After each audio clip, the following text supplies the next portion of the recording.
नौजवान वैज्ञानिक तरीकों से खेती करता है और भरपूर फसल उगाता है। मिट्टी से सोना उपजाता, सारे जग की भूख मिटाता। अब किसान हो गया ताकतवर, टेक्नोलॉजी आई है घर घर। और ये है सत्यवान का पड़ोसी किसान किशनलाल। अब तक मैं अपने बाप दादा का नाम रखने के लिए खेती करता रहा, पर अब मुश्किल बढ़ गई है। गांव वाले कुछ भी कहें, इज्जत से खाली पेट नहीं भरता। ये खेत बेचकर शहर चला जाता हूँ, कोई ना कोई काम मिल ही जाएगा। रामू और हरिया भी तो वही हैं। अरे यहाँ मेरी फसल मर रही है और ये सत्या खुशहाली के गीत गा रहा है। हर बार शहर से अच्छे खाद बीज ले आता है। जरूर इसके पास बहुत पैसा है। लगता है इस गांव में यही है जो मेरी जमीन खरीद सकता है। सत्या भाई, तुम किस्मत वाले हो। तुम्हारे हाथ लगते ही बंजर खेत लहलहा उठते हैं। मेरी तकदीर में तो खेती से कमाई करना ही नहीं लिखा। आमदनी अठन्नी, खर्चा रुपया। सोचता हूँ अब शहर जाके कोई रोजगार करूंगा। अरे भैया, ऐसे हिम्मत मत हारो। अब मैंने फैसला कर लिया है, बस ये पुश्तैनी खेत कोई भला मानुस ले ले। सत्या भाई, क्यों ना तुम ही मेरी चिंता दूर कर देते। तुम्हारे खेत से लगता हुआ ही है, इसे मिलाकर अपना खेत बड़ा कर लो। सत्यवान ने कुछ सोचकर किशनलाल की 3 एकड़ जमीन 5 लाख रुपए में खरीद ली और किशनलाल ने शहर का रुख किया। सत्यवान के खेत में सोयाबीन की भरपूर पैदावार हुई। इधर किशनलाल ने एक कारखाने में नौकरी करके अच्छे पैसे जमा कर लिए। जब वह गांव वापस आया तो देखता है कि उसके खेत का तो काया पलट हो गया। अरे ये तो चमत्कार हो गया। मेरी बंजर जमीन पे इतनी उपज कैसे? किशनलाल ने खेत बेच तो दिया था, पर उससे मोह नहीं छूटा था। फिर उसी खेत को ऐसी फसल उपजाते देख उसका मन बदल गया। फिर रात भर सोचता रहा कि कैसे भी हो सत्यवान से अपना खेत वापस लेगा और जम के खेती करेगा। हाँ किशन भैया, सब कुशल मंगल। वैसे तो सब ठीक है, पर शहर की भागम भाग से परेशान हो गया हूँ। सोचता हूँ गांव ही में रहकर खेती करूँ, वह भी तुम्हारे तरीकों से। ठीक सोचते हो भैया, अपनी जमीन से जुड़ के रहने की बात ही कुछ और है। मैं भी इसलिए शहर से लौट आया। सत्या भाई, मैं अपना खेत वापस लेना चाहता हूँ, क्या कहते हो? भैया बुरा मत मानना, पर मैं इसे बेचना नहीं चाहता। इस खेत पे बहुत मेहनत की है मैंने और खर्च भी लगाया है। वो तो दिख ही रहा है। तुमने 5 लाख में लिया था, मुझसे 7 लाख ले लो। भैया आप जिद ही करते हो तो आज इसकी कीमत कम से कम 10 लाख होगी। तुमसे ऐसी उम्मीद नहीं थी सत्या। मेरा ही खेत मुझे दुगने दाम पर बेचना चाहते हो? वो भी सिर्फ आपके लिए, वरना मैं तो बेचना ही नहीं चाहता। ये तो सरासर बेईमानी है। मैं ये मामला पंचायत में ले जाऊंगा। जैसा आप ठीक समझो भैया।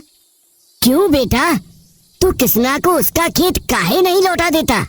दादा, मैंने इस सूखे खेत को सुधारने में बड़ी मेहनत और खर्च किया है। मैं तो बेचना नहीं चाहता था, पर किशन भैया अड़ ही रहे हैं तो उचित कीमत तो लूंगा ना। लालच की हद होती है। 5 लाख की जमीन के 10 लाख मांग रहे हो।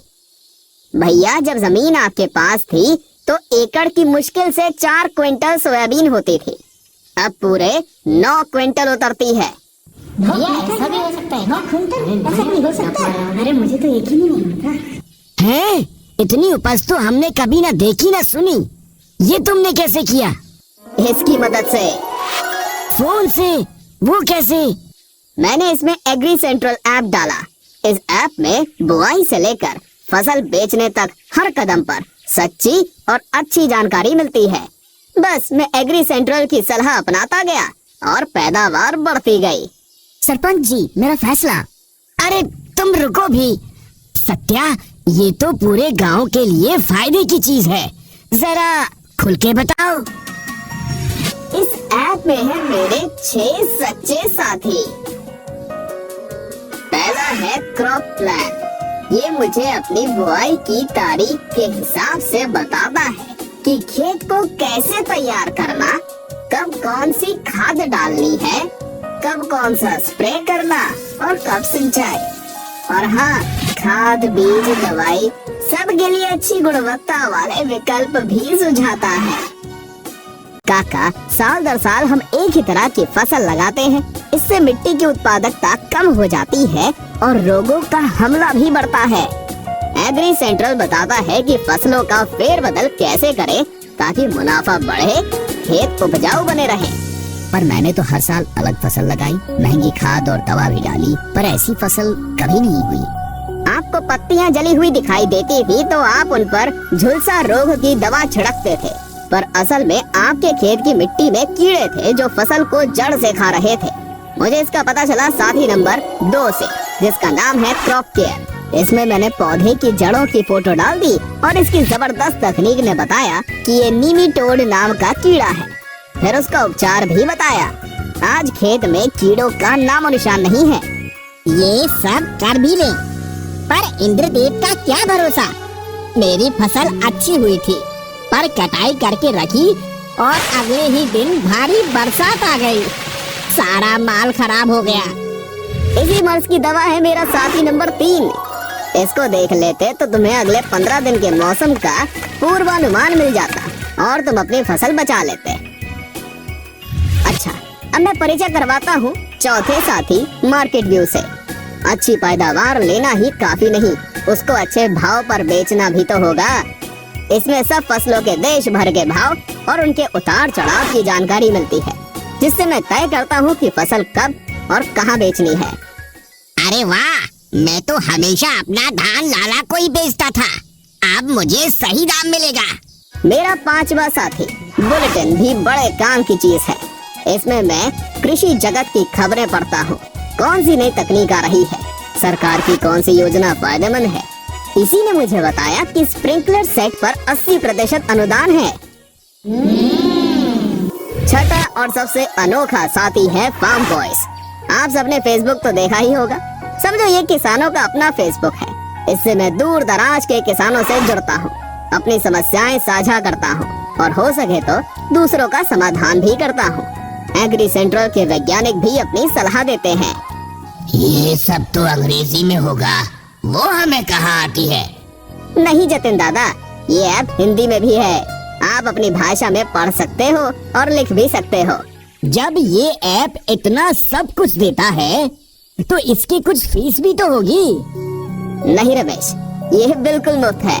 लाओ, अभी तुम्हारे फोन में डाल देता हूँ।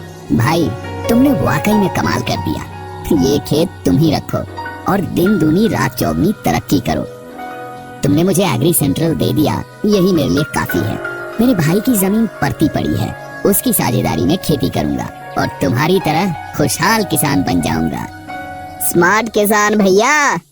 लो जी, इन्होंने तो अपना झगड़ा सलटा लिया और गांव वालों को एक खजाने की चाबी भी दे दी।